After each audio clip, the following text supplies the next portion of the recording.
जहाँ जबरदस्त किस्म की फाइट चल रही है। 5 कुंग-फू चैंपियंस के साथ एक अकेला मोटा सा पांडा लड़ रहा था। पांडा ने सबको उछालकर हवा में गिराया ही था कि अब वो अपनी बंद आंख खोलता है और यही से सीन चेंज होकर दिखाया जाता है कि असल में वो तो एक ख्वाब देख रहा था। पांडा कोई कुंग-फू चैंपियन नहीं था, हाँ पर कुंग-फू सीखना ख्वाब था उसका। जबकि ये है वो स्कूल जहाँ कुंग-फू सिखाया जाता है। वो 5 कुंग-फू फाइटर्स जिन्हें हमने पांडा के ख्वाब में देखा था, वो लोग अपने मास्टर से यहाँ कुंग-फू सीख भी रहे थे और उसकी प्रैक्टिस भी कर रहे थे। मास्टर को यहाँ के ग्रैंड मास्टर यानी बड़े मास्टर बुला रहे हैं। वो कहते हैं जहाँ वही लालची कुंग-फू फाइटर आ रहा है जिसे तुमने अपने बेटे की तरह सबसे अच्छा कुंग-फू सिखाया था। वो लालची फाइटर यहाँ से हमारी ताकत का राज लेने के लिए आ रहा है जो आज तक हम में से किसी ने नहीं खोला। इस राज को सिर्फ सबसे बड़े फाइटर्स ही पढ़ सकते थे, ऐसे फाइटर्स जो कि ड्रैगन से भी लड़ सकते हैं। ग्रैंड मास्टर चाहते थे कि टाइलोंग के आने से पहले वो लोग एक बहुत अच्छा ड्रैगन वॉरियर चुन ले, यानी सबसे ताकतवर कुंग-फू फाइटर चुन ले जो कि ड्रैगन से भी लड़ सकता हो। वही टाइलोंग से लड़ेगा और उनकी इस ताकत के राज को बचा सकेगा। यहाँ पांडा को भी खबर मिलती है कि कुंग-फू स्कूल के अंदर ड्रैगन वॉरियर चुना जा रहा है, इसीलिए सारे बड़े बड़े कुंग-फू फाइटर्स अपना अपना कुंग-फू दिखाने के लिए वहाँ आ रहे थे। पांडा भी ये मुकाबला देखना चाहता था, पर अफसोस वो जब तक यहाँ पहुँचता है तो वहाँ के सारे दरवाजे बंद कर दिए जाते हैं। पांडा जिस तो हर हाल में अंदर जाना था वो कैसे रुक सकता था। वो कभी एक बात से उछलकर अंदर जाने की कोशिश करता है तो कभी एक छोटे से होल से, पर जब हर चीज में नाकाम हो जाता है तो वो एक चेयर लेता है और उसके साथ बहुत से क्रैकर्स यानी पटाखे बांध लेता है, जिनके चलने पर वो चेयर एक रॉकेट की तरह उड़कर दीवार के दूसरी तरफ चली जाती। स्कूल के बिल्कुल दरमियान में ग्रैंड मास्टर ऐलान करते हैं कि ये रहा आज से हमारा नया ड्रैगन वॉरियर, और यही उनके हाथ के इशारे के सामने आकर गिरता है वो पांडा अपने ढेर सारे पटाखों के साथ, जो कि अंदर सिर्फ यहाँ की फाइट देखने के लिए आ रहा था। वहाँ खड़े सभी लोगों को ये लगने लग गया था कि पांडा एक ड्रैगन वॉरियर है। मास्टर और सारे के सारे कुंग-फू फाइटर्स पांडा को देखकर सोचते हैं कि शायद ग्रैंड मास्टर ने कोई गलती कर दी है। उनका अंदाजा काफी हद तक ठीक भी था। पांडा को कुंग-फू बिल्कुल भी नहीं आता था।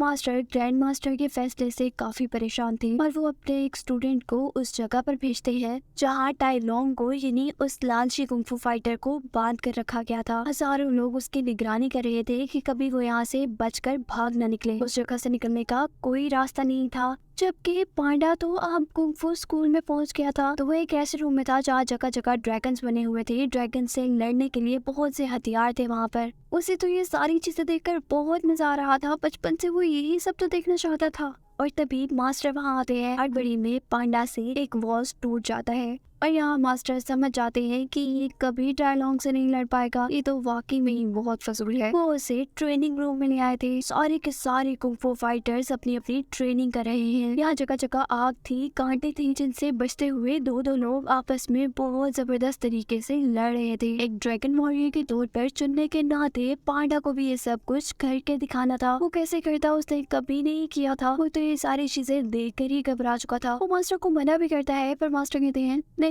अभी कर दिखाओ। ऐसे में वो मैदान में तो उतर ही आया था, लेकिन ब्लेड, कांटे, घूमने वाली चीजों का निशाना बनते हुए अब उसका काफी बुरा हाल हो चुका था। उसे बहुत चोट लग गई थी। वो तो 1 मिनट में यहाँ नहीं टिक पाया था। ये देखने के बाद सभी लोग काफी परेशान थे कि ये मुंडा पांडा टाइलोंग से लड़ेगा। सारे इस चीज को छोड़कर अपने अपने रूम्स में चले जाते हैं। वो जैसे ही सबसे मिलने के लिए आता है तो सारे ही काफी नाराज थे, क्योंकि इन सारे अच्छे फाइटर्स की जगह पर उसी चुना गया था। उनमें से एक फाइटर उसे कहता है कि अगर तुम हमारी सच में इज्जत करते हो तो यहाँ इस जगह को छोड़कर चले जाओ। ये सुनते ही वो उदास एक पहाड़ी पर आकर बैठ गया था, जहाँ अब ग्रैंड मास्टर आते हैं, जो उससे कह रहे थे कि तुम्हें अपने आप पर विश्वास करना चाहिए, यानी तुम्हें अपने आप पर बिलीव करना चाहिए। मैं जानता हूँ कि तुम ये कर सकते हो, बस तुम्हें इस काम के लिए थोड़ी मेहनत करना पड़ेगी। यहाँ जिस जेल में टाइलोंग कैद था, उसकी निगरानी के लिए मास्टर ने अपने कुंग-फू स्टूडेंट को भी भेजा था। वो क्योंकि एक बर्ड था, इसीलिए उसका एक पर जाकर टाइलोंग पर गिर जाता है और टाइलोंग उसी पर का फायदा उठाते हुए अपने ऊपर लगा वो बड़ा सा लॉक तोड़ देता है। जैसा कि सारे जानते थे, उसकी तो खुलने की देर थी। वो यहाँ का सबसे खतरनाक आदमी था,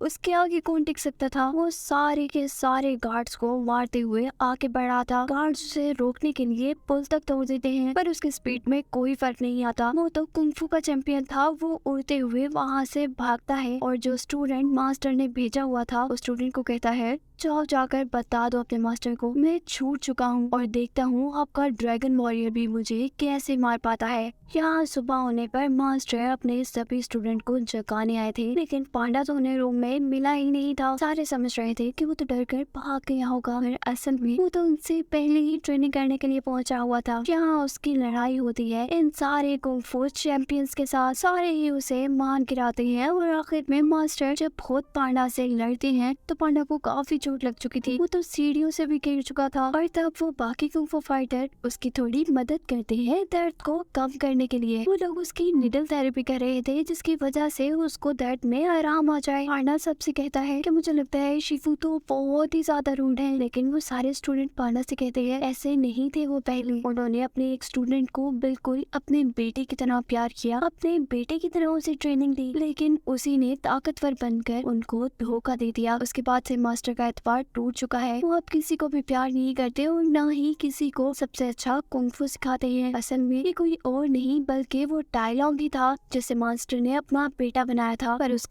उसके धोखा देने के बाद से उन्होंने आज तक किसी को प्यार नहीं किया था। यहाँ वो स्टूडेंट जिसने टाइलॉन्ग को जेल से छूटते देख लिया था वो जल्दी से अपने मास्टर को आके बताता है कि टाइलॉन्ग जल्द यहाँ आने वाला है। मास्टर भी अब ग्रैंड मास्टर को बता रहे थे कि आपने जितनी भी बातें कही थी वो सब सच हो रही है। टाइलॉन्ग यहाँ वो राज लेने के लिए आ रहा है, लेकिन उससे लड़ने के लिए ड्रैगन वॉरियर तो बिल्कुल भी तैयार नहीं है। और ग्रैंड मास्टर से कहते हैं कि तुम्हें बस अपने पे यकीन रखना है। ये कहते ही अब वो हवा में गायब हो गए थे, यानी वो मर चुके थे। मास्टर कहते हैं कि आप मुझे ऐसे अकेला नहीं छोड़ कर जा सकते, अभी तो बहुत मुसीबतों का सामना करना है। लेकिन ग्रैंड मास्टर तो मर चुके थे, सारी जिम्मेदारी अब मास्टर पर आ गई थी। यही अब सारे कुंग-फू फाइटर्स ने भी पांडा से दोस्ती कर ली थी। वो सबको नूडल्स बनाकर खिला रहा था कि तभी यहाँ पर उनके मास्टर आए थे जो उन्हें बता रहे थे कि ग्रैंड मास्टर हमारे दरमियान नहीं रहे। सारे दुखी हो जाते हैं और अब यहाँ उन्हें एक और भी बात पता चलती है कि टाइलॉन्ग यहाँ अब आ रहा था। पांडा ये सुनते ही वहाँ से डरकर भागने लगता है क्योंकि वो तो अभी उससे लड़ना ही नहीं चाहता था, वो उससे लड़ने के लिए तैयार ही नहीं था। कैसे लड़ता वो उससे? पांडा काफी टेंशन में था, लेकिन यहाँ अब मास्टर ने उसके सामने आकर उसे रोक लिया था। पांडा उसे कहता है मैं कैसे लड़ सकता हूँ, मैं कैसे उसे हराऊंगा। अब क्योंकि ग्रैंड मास्टर पांडा को ही ड्रैगन वॉरियर बनाकर गए थे, मास्टर को भी किसी न किसी तरह उनकी बात मानते हुए इसी को ड्रैगन वॉरियर बनने के लिए ट्रेन करना था। पर यहाँ से पांडा क्या ही सीखता, वो किस तरह उसे सिखाते, वो काफी परेशान थे। पर एक दिन वो देखते हैं कि पांडा किचन में हर चीज तोड़कर कुछ न कुछ खा रहा था।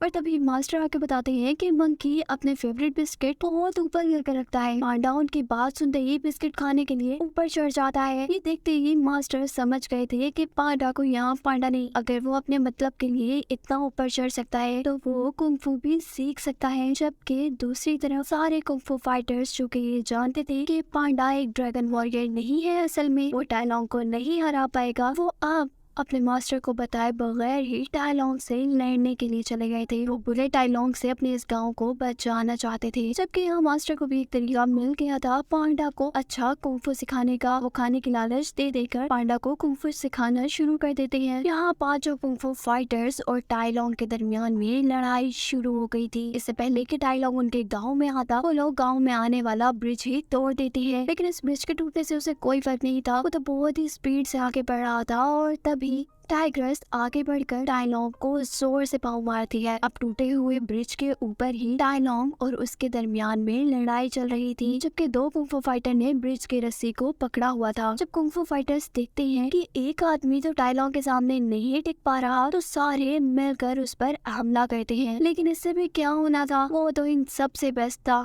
वो सभी को किसी ट्रिक से बेहोश कर देता है। पांडा भी अब तैयार हो चुका था, वो भी एक कुंग-फू फाइटर बन चुका था और तभी यहाँ पर एक दूसरा कुंग-फू फाइटर अपने सारे बेहोश हुए कुंग-फू फाइटर्स को अपने मास्टर के सामने लेकर आता है। मास्टर उन्हें बेहोश देखकर समझ गए थे कि टाइलॉन्ग के अलावा ये कोई नहीं कर सकता। सारे ही मास्टर को बताते हैं कि टाइलॉन्ग बहुत ताकतवर है, उसने हमें बहुत मारा। ये सब जहाँ मास्टर सुन रहे थे वहाँ पांडा भी सुन रहा था। उसे तो ये घबराहट हो रही थी कि जिसने दुनिया के बेस्ट कुंग-फू फाइटर्स को हरा दिया वो मुझे तो मार ही डालेगा। मास्टर के पास अब कोई रास्ता नहीं रहा था सिवाय इसकी कि वो ताकत का सबसे बड़ा राज जिसे लेने के लिए टाइलॉन्ग भी यहाँ आ रहा था वो पांडा को दे देते, जिसे पढ़कर शायद पांडा के अंदर भी ताकत आ जाती और वो टाइलॉन्ग से अच्छे से लड़ पाता। उस ताकत के राज के खोलने पर सारे हैरान थे कि उसमें तो कुछ भी नहीं लिखा हुआ था, वो तो एक खाली सफा था जैसे एक शीशा। ये सब देखते हुए मास्टर समझ गए थे कि पांडा कभी भी डायलॉग से नहीं लड़ पाएगा, और अब वो अपने सारे के सारे स्टूडेंट से कहते हैं कि तुम लोग पूरे गांव को खाली करवा दो और मैं खुद डायलॉग से लड़ूंगा। पांडा भी यहाँ हार कर अपने डैड के पास आ चुका था जो कि नूडल्स बेचते थे। वो उनके साथ नूडल्स बेचने लग जाता है, लेकिन काफी उदास था वो। तभी उसके डैड उसे बताते हैं कि मैं जो लोगों को नूडल्स खिलाता हूँ ये कहकर कि इसमें कोई स्पेशल रेसिपी है, और नूडल्स में ऐसा कुछ नहीं था, वो तो बस मेरी अपनी ही रेसिपी थी। मैंने अपने आप पर बस एतबार किया और ऐसे मेरा काम बहुत अच्छा हो गया। वो अपने डैड की ये बात सुनते ही दोबारा उस ताकत के राज को खोलता है जहाँ वो अब अपना अक्स देख रहा था, यानी वो अब अपने आप को ही देख रहा था। उसे ग्रैंड मास्टर की कही गई वो बात भी याद आ गई थी कि तुम्हें बस अपने आप पर भरोसा रखना है, बाकी सब खुद ही ठीक हो जाएगा। जबकि यहाँ गाँव के अंदर अब टाइलॉन्ग आ चुका था। उससे लड़ने के लिए उसके सामने अब उसके मास्टर ही थे, जबकि पूरे शहर में तूफान आ चुका था।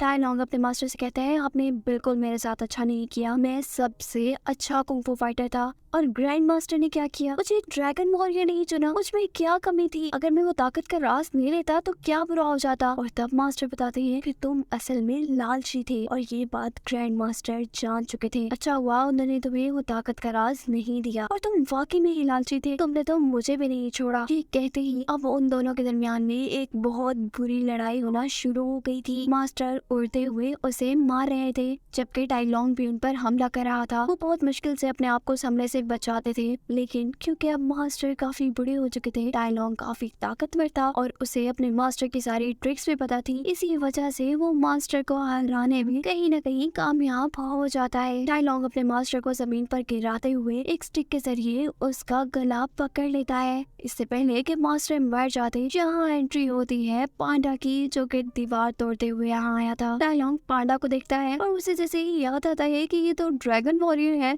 तो उसे पांडा पे हंसी आने लगी थी। एक मोटा सा पांडा ड्रैगन वॉरियर कैसे हो सकता था? अब क्योंकि ड्रैगन वॉरियर टाइलॉन्ग बनना चाहता था, लेकिन उसकी जगह पांडा खड़ा था। टाइलॉन्ग को तो ये देखकर बहुत गुस्सा आता है और वो जोर से पांडा को एक पंच लगाता है। पांडा अपने साथ ही वो ताकत का राज लेकर वहाँ से भाग रहा था। टाइलॉन्ग उसे पकड़ता है और इस चक्कर में वो दोनों इकट्ठी सीढ़ियों से गिर जाते हैं, जिसके बाद अब उन दोनों के दरमियान में लड़ाई हो रही थी। पांडा जो कि एक नया कुंग-फू फाइटर बना था, वो इतने अच्छे से नहीं लड़ पा रहा था, उसे ज्यादा मार ही खानी पड़ रही थी। लेकिन इस सब में वो ताकत का राज टाइलॉन्ग के हाथ लग चुका था। टाइलॉन्ग जैसे ही उसे खोल कर देखता है तो अब वो गुस्से से पागल हो रहा था। इसमें तो कुछ भी नहीं लिखा, मैं इतने सालों से इसके पीछे पड़ा हुआ था। तब पांडा उसे समझाता है अरे अरे ध्यान से देखो, इसी में राज है। असल बात तो ये है कि ड्रैगन वॉरियर बनने के लिए सिर्फ खुद पर एतबार करना पड़ता है। ये सुनते ही उसकी टाइलॉन्ग से दोबारा पिटाई हो जाती है। इससे पहले कि वो पांडा को और भी ज्यादा मारता, यहाँ पर पांडा ने उसकी फिंगर पकड़ ली थी और अब पांडा की बारी थी टाइलॉन्ग को मारने की। वो दोनों बहुत ज्यादा लड़ रहे थे। वो टाइलॉन्ग को घुमाते घुमाते एक घर पर मार देता है, जो घर भी टूट चुका था। ऐसे आखिरकार उसने एक ड्रैगन वॉरियर की तरह टाइलॉन्ग को हरा ही दिया था। गांव के सभी लोग ये जान गए थे कि पांडा ने ही उन्हें टाइलॉन्ग से बचाया है। सभी उसकी वाह वाह करने लग जाते हैं और सारे के सारे कुंग-फू फाइटर्स ने भी अब पांडा को अपना मास्टर मान लिया था। ये सुनते ही पांडा को याद आता है, ओह हमारे तो मास्टर भी बहुत ज्यादा जख्मी है। वो जल्दी से अपने मास्टर के पास जाकर उन्हें बताता है कि मैंने यानी ड्रैगन वॉरियर ने टाइलॉन्ग को हरा दिया है। आप सच कहते थे, मैं बिल्कुल एक ड्रैगन वॉरियर बन गया हूँ। ये सुनते ही मास्टर काफी खुश होते हैं और अपनी आंखें बंद कर लेते हैं। उनकी आंखें बंद होते थे। पांडा कहता है कि आप ऐसे नहीं हमें छोड़कर जा सकते। ये सुनते ही मास्टर ने गुस्से में आंखें खोली थी। वो मर थोड़ी ना गए थे, वो तो सो रहे थे। उनका मकसद तो पूरा हो चुका था। टाइलॉन्ग को पांडा ने हरा दिया था और इसी जीत के साथ ही कहानी यहाँ खत्म हो जाती है।